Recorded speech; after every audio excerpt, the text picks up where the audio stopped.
Keith Myers here. I'm down on the floor so you can see all the stuff I've got laid out here. I wanted to talk to you about a good way to make a Bata. Now, maybe you don't have one yet and you're just getting into Irish stick fighting, or maybe you've got a nice Bata but you're trying to get some people interested in training with you and you need some club Bata or some loaners. This is a good way to go. This is a street hockey stick. I've had some laying around for a long time. I bought this one recently at a secondhand store for like $5.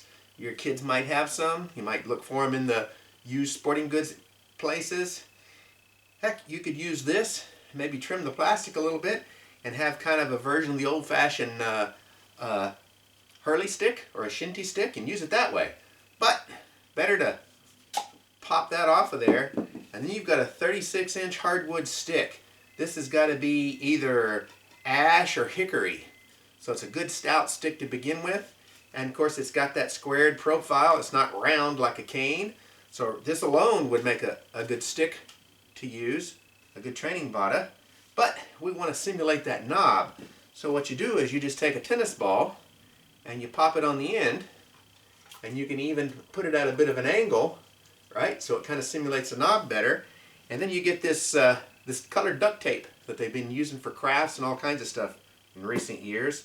And you can tape this thing up, tape that down, tape the handle, and you end up with something like this or like this. So obviously you can use a tape that makes it more like wood, or if you're a colorful individual, you can make it a brightly colored stick.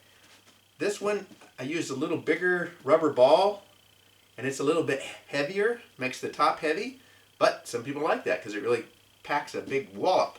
This is a tennis ball, and this is till I recently got a nice Bata trainer from Medlin Goodwoods. This is what I've been training with for a long time, and it works great. The balance is good.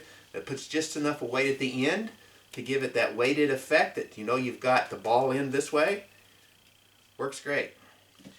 Again, you can pick your colors. Now, a word of advice: if you get a standard tennis ball, they're thicker, they're heavier ball, puts a little more weight here. This is a tennis ball meant as a dog's toy. You can tell my dog's kind of tore it up. And it's a little lighter, not quite as stout. And that seems to be a better weight, in my opinion. And if you're going to have to go out and buy tennis balls, it's easier. These are going to be a lot cheaper, tennis ball meant as a dog toy, than to buy a can of good Wilson tennis balls and then cut one up. But all you got to do is split it down the center so you can slide it over the tip.